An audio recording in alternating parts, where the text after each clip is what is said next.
ನಮಸ್ಕಾರ and very good evening to everyone. ಇವತ್ತಿನ ದಿವಸ ಲೈವ್ ಅಲ್ಲಿ ಬಂದು ಒಂದು ಇಂಪಾರ್ಟೆಂಟ್ ವಿಚಾರ ಹೇಳಲಿಕ್ಕೆ ಅಂತ ಬಂದಿರೋದು. ನನ್ನ ಸ್ನೇಹಿತರೊಬ್ರು ಹೈದರಾಬಾದ್ ಅಲ್ಲಿ ಇರ್ತಾರೆ. ಅವರು ನನಗೆ ಫೋನ್ ಮಾಡ್ತಾರೆ. ಅವ್ರ ವಾಯ್ಸ್ ಅಲ್ಲಿ ತುಂಬಾ ಟೆನ್ಷನ್ ಇರುತ್ತೆ, ಗಾಬರಿ ಇರುತ್ತೆ. ಫೋನ್ ಮಾಡಿದಾಗ ಅವ್ರಿಗೆ ಹೇಳೋಂತ ವಿಚಾರ, ಟೆನ್ಷನ್ ಮಾಡ್ಕೋಬೇಡಿ, ಗಾಬರಿ ಮಾಡ್ಕೋಬೇಡಿ, ಫಸ್ಟ್ ರಿಲ್ಯಾಕ್ಸ್ ಆಗಿ ಏನ್ ವಿಷಯ ಅಂತ ಹೇಳಿ ಅಂತ.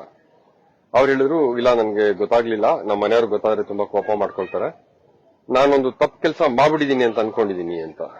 ಪರವಾಗಿಲ್ಲ, ಈಗ ಆಗೋಗಿದೆಯಲ್ಲ, ವಿ ಕಾಂಟ್ ಅಂಡು ಇಟ್, ಅದೇನಾಯ್ತು ಅಂತ ಹೇಳಿ, so that I'll get to know ಏನ ವಿಚಾರ ಅಂತ ತಿಳಿಸಿ ಅಂತ ಹೇಳಿದ್ರು. ಆಗ ಅವ್ರು ಹೇಳಿದ್ರು, ನಿಮ್ಗೆ ಗೊತ್ತಲ್ವಾ, ನನ್ನ ಮಗಳು ಕ್ರೈಸ್ಟ್ ಕಾಲೇಜಲ್ಲಿ ಓದ್ತಾ ಇದ್ದಾಳೆ. ಕ್ರೈಸ್ಟ್ ಕಾಲೇಜಲ್ಲಿ ಓದ್ತಾ ಇರೋಂತ ನನ್ನ ಮಗಳ ಹೆಸರು ಹೇಳ್ಕೊಂಡು ನನಗೊಂದು ಫೋನ್ ಬಂತು. ಎಲ್ಲಿಂದ ಬಂತು ಅಂತ. ಇಲ್ಲ, ಬ್ಯಾಂಗ್ಳೂರಿಂದ, ಅವರು ನಾರ್ಕೋಟಿಕ್ಸ್ ವಿಂಗ್ ಅಲ್ಲಿ ಇದ್ದೀನಿ, ಕೆಲಸ ಮಾಡ್ತಾ ಇದೀನಿ ಅಂತ ಹೇಳಿದ್ರು. ಆ ಫೋಟೋ ನೋಡಿದೆ, ಆ ಫೋಟೋನಲ್ಲೂ ಸಹ ಪೊಲೀಸ್ ಆಫೀಸರ್ ಇತ್ತು ಡಿಪಿ ನಲ್ಲಿ.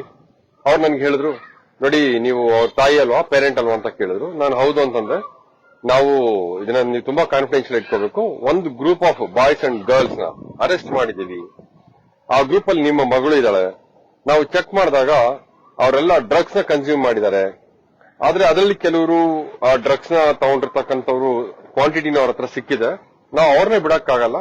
ಆದ್ರೆ ನಿಮ್ ಮಗಳನ್ನ ನಾವು ಯೋಚನೆ ಮಾಡ್ತಾ ಇದೀವಿ, ಬಿಡಬಹುದಾ ಇಲ್ವಾ ಅಂತ. ಯಾವುದೇ ತಂದೆ ತಾಯಿಗಾದ್ರೂ ಟೆನ್ಷನ್ ಆಗುತ್ತೆ. ಅಮ್ಮ ಇರೋದು ಹೈದರಾಬಾದ್ ಅಲ್ಲಿ, ಮಗಳು ಓದ್ತಾ ಇರೋದು ಇಲ್ಲಿ ಕ್ರೈಸ್ಟ್ ಕಾಲೇಜಲ್ಲಿ. ಸೊ ಮಗಳಿಗೆ ಫೋನ್ ಟ್ರೈ ಮಾಡ್ತಾರೆ, ಕಂಟಿನ್ಯೂಸ್ ಸುಮಾರು ಸಲ ಟ್ರೈ ಮಾಡ್ತಾರೆ, ಫೋನ್ ನಾಟ್ ರೀಚಬಲ್. ಮತ್ತೆ ಕಾಲ್ ಬಂದು ಹೇಳ್ತಾರೆ, ಇಲ್ಲ ಇಲ್ಲ, ನಿಮ್ಮ ಮಗಳಂತ ಕಾಲ್ ಏನು ಹೋಗಕ್ ಸಾಧ್ಯ ಇಲ್ಲ, ನಾವು she's in our custody, safe ಆಗಿದ್ದಾಳೆ, ಬಟ್ ನೋಡಿ ನೀವು ಸ್ವಲ್ಪ ನಮ್ಗೆ ಕೋಆಪರೇಟ್ ಮಾಡಿದ್ರೆ ನಾವು ಹೆಲ್ಪ್ ಮಾಡ್ತೀವಿ, ಇಲ್ಲ ಅಂದ್ರೆ ನಿಮ್ಮ ಮಗಳನ್ನ ಜೈಲಿಗೆ ಕಳಿಸ್ಬಿಡ್ತೀವಿ ಅಂತ. ತಂದೆ ತಾಯಿ ಗಾಬರಿ ಆಯ್ತು, ಇದನ್ನ ವಿಚಾರ ಯಾರಿಗೂ ಹೇಳ್ಬಾರ್ದು, ಟೈಮ್ ಇಲ್ಲ, ನಿಮ್ಗೊಂದು 20 ನಿಮಿಷ ಟೈಮ್ ಕೊಡ್ತೀವಿ ಅಂತ. ಸೊ ಹೇಳ್ಬಿಟ್ಟು, ನೀವು 2 ಲಕ್ಷ ಕಟ್ಟಿದ್ರೆ ನಾವು ಅದನ್ನ ಡೆಪಾಸಿಟ್ ಅಮೌಂಟ್ ಅಂತ ತಗೊಳ್ತೀವಿ, ವೆರಿಫೈ ಮಾಡ್ತೀವಿ, ನಿಮ್ ಮಗಳದ್ದು ಬ್ಲಡ್ ಟೆಸ್ಟ್ ಎಲ್ಲ ಮಾಡ್ತೀವಿ, ಇನ್ವೆಸ್ಟಿಗೇಷನ್ ಖರ್ಚಾಗುತ್ತೆ, ನಾಳೆ ಏನಾದ್ರು ನಿಮ್ ಮಗಳು ತಪ್ಪಿಲ್ಲ ಅಂತ ಪ್ರೂವ್ ಆಯ್ತು ಅಂತಂದ್ರೆ ನಾವು ನಿಮ್ ದುಡ್ಡು ನಿಮ್ಗೆ ವಾಪಸ್ ಹಾಕ್ತೀವಿ ಅಂತ. ಸೊ ನನ್ಗೆ ಏನ್ ಮಾಡ್ಬೇಕು ಗೊತ್ತಾಗ್ಲಿಲ್ಲ ಆ ಟೈಮಲ್ಲಿ. ಇನ್ನ ಕೋರ್ಟ್ಗೆ ಪ್ರೊಡ್ಯೂಸ್ ಮಾಡ್ತೀನಿ, ಟೈಮ್ ಆಗೋಯ್ತು ಅಂತ ಇದಾರೆ, ಅವ್ನ ಅರೆಸ್ಟ್ ಮಾಡ್ತೀವಿ ಅಂತ ಇದಾರೆ, ಮಕ್ಕಳು ಕೆರಿಯರ್ ತಾನೆ ಅಂತವ್ರಿಗೆ ಇಂಪಾರ್ಟೆಂಟ್ ಅಂತ ಹೇಳಿ ತಂದೆ ತಾಯಿ ಗಾಬರಿ ಆಗ್ಬಿಟ್ಟು ಟೆನ್ಷನ್ ಮಾಡ್ಕೊಂಡು ಹಾಕಿ ಅವರ ಅಮೌಂಟ್ ನ 2 ಲಕ್ಷ ರೂಪಾಯಿನ ಕಳಿಸ್ಬಿಟ್ಟು, ಕಳಿಸಿ 15-20 ನಿಮಿಷ ಆದ್ಮೇಲೆ ಅವ್ರಿಗೆ ಫೋನ್ ಬರುತ್ತೆ. ಹೇಳ್ತಾರೆ ಫೋನ್ ಅಲ್ಲಿ 20 ಮಿನಿಟ್ಸ್ ಆದ್ಮೇಲೆ ಮಗಳು, ಏನಮ್ಮ ಅಷ್ಟೊಂದ್ ಸಲ ಫೋನ್ ಮಾಡ್ಬಿಟ್ಟಿದ್ಯಾ, ನಾನ್ ಮಲಗಿದ್ದೆ, ನಾಟ್ ರೀಚಬಲ್ ಅಲ್ಲಿ ಇತ್ತು, ಈಗ ಆನ್ ಮಾಡ್ಕೊಂಡ್ರೆ ಮಿಸ್ಡ್ ಕಾಲ್ಸ್ ಅಂತ. ಎಲ್ಲಿದ್ಯಾ ನೀನು ಅಂತಾರೆ. ಇಲ್ಲ, ರೂಮಲ್ಲಿ ಇದ್ದೆ, ತುಂಬಾ ಟಯರ್ಡ್ ಆಗಿದೆ, ಮಲಗ್ಬಿಟ್ಟಿದ್ದೆ, ನಾನು ಲೇಟ್ ಆಗಿತ್ತು ಅಂತ. ಆಗ ಅವ್ರ ತಾಯಿ ಗೊತ್ತಾಗುತ್ತೆ ನಾನು ಫೂಲ್ ಆದೆ ಅಂತ. ಆದ್ರೆ ಎಷ್ಟು ಚೆನ್ನಾಗಿ ಯಾಮರ್ಸಿದೆ ಅಂದ್ರೆ, ಕಾಲ್ ಮಾಡಿದವರು ಫೋಟೋನಲ್ಲೂ ಪೊಲೀಸ್ ಆಫೀಸರ್ ಫೋಟೋ ಇದೆ. ನನ್ನ ಫ್ರೆಂಡು ಒಂದು ವಿಡಿಯೋ ಮಾಡಿದ್ರು ಅವೇರ್ನೆಸ್ ಕ್ರಿಯೇಟ್ ಮಾಡಕ್ಕೆ ಅಂತ, assistant commissioner of police Lakshminarayan ಅಂತ. ಅವ್ರದೇ ಫೋಟೋನ ಡಿಪಿ ಮಾಡಿ ಹಾಕೊಂಡಿದ್ದಾರೆ. ಬಟ್ ಈಗಾಗಲೇ ಅವ್ರದ್ದು ಒಂದು ವಿಡಿಯೋನು ಮಾಡಿದ್ರು, ಈ ತರ ನನ್ನ ಫೋಟೋನ ದುರ್ಬಳಕೆ ಮಾಡ್ತಾ ಇದಾರೆ, ಅದನ್ನ ನೀವು ನಂಬಬೇಡಿ ಅಂತ. ಟ್ರೂ ಕಾಲಲ್ಲಿ ಚೆಕ್ ಮಾಡಿದ್ರು ಪೊಲೀಸ್ ನಾರ್ಕೋಟಿಕ್ಸ್ ಬ್ಯಾಂಗ್ಳೂರ್ ಅಂತ ಬರುತ್ತೆ. ಇನ್ನೊಬ್ಬ ಆಫೀಸರ್ಗೆ ಮಾತಾಡ್ತೀನಿ ಅಂತ ಮಾತಾಡ್ತಾರೆ.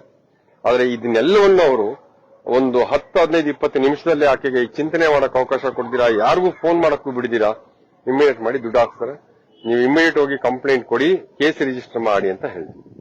ಯಾಕಂದ್ರೆ ಇವತ್ತಿನ ದಿವಸ ಪರಿಸ್ಥಿತಿ ಏನಂದ್ರೆ, ಅಪ್ಪ ಅಮ್ಮನಿಗೆ ಆಗ್ಲಿ ಅಥವಾ ಯಾರಿಗಾಗ್ಲಿ, ನನ್ನ ಮಗನೇ, ಈಗ ಉದಾಹರಣೆಗೆ ಈಗಲೂ ಸಹ ನನ್ನ ಮಗನೇ, ನಾನು ಇಲ್ಲಿ ಮಾಡಿ ಮೇಲೆ ನಿಂತ್ಕೊಂಡು ಮಾತಾಡ್ತೇನೆ, ಅವ್ನು ಕೆಳಗಡೆ ರೂಮಲ್ಲಿ ಏನ್ ಮಾಡ್ತಾ ಇರ್ತಾನೆ ಗೊತ್ತಿರಲ್ಲ.